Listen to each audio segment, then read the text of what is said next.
bold predictions for 2022. Let's talk about what's going on in the market and what the 5 leading indicating companies tell us. Sure. So Jeff, looking at 2020, 2021 in the real estate space, 2020, it looks like prices, they rose about 11.5%.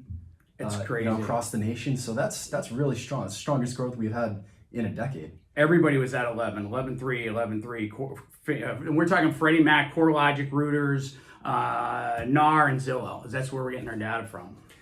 Yeah, so obviously strong growth. 2021, all these firms, they're looking at mid-single digit price increases. So, 5, 6%, 7% for 2021. Which is kind of funny because if you feel it. If you're in the market, you feel like it's more than that, right? You feel like it's just 20% because everyone's getting, missing out on all these options or opportunities, and all these sellers are just taking advantage of it. But it just seems like it's more than that, than single digits. But that's what it's showing us. CoreLogic 3.5%, 6.5% in Freddie Mac. But you got to remember too, it's only July.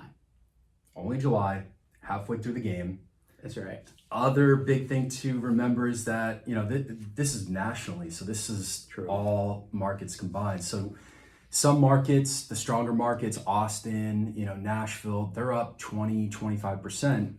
And then you have your large tier 1 cities, San Francisco, New York, that are down. Boston, all those, they're definitely down. All those big cities are down. People are trying to find the suburbs versus that vertical living. I think we touched on that a few times. Yeah. So let's talk about 2022 because everyone's asking me what is going on for 2022.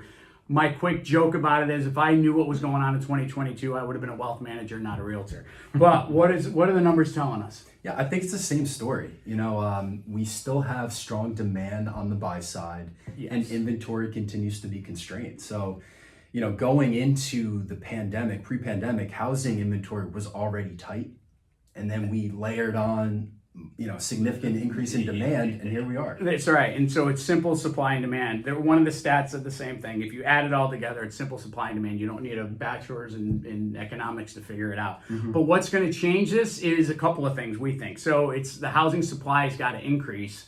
Once the housing supply increases, then hopefully you get a fluctuation in the prices in the right way. But the other thing is the lack of affordability.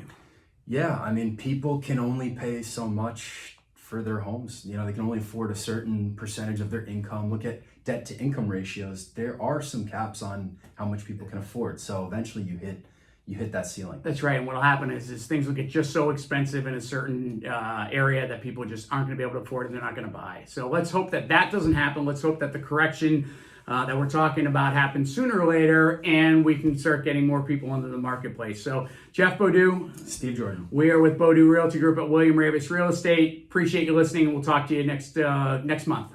See ya. See ya.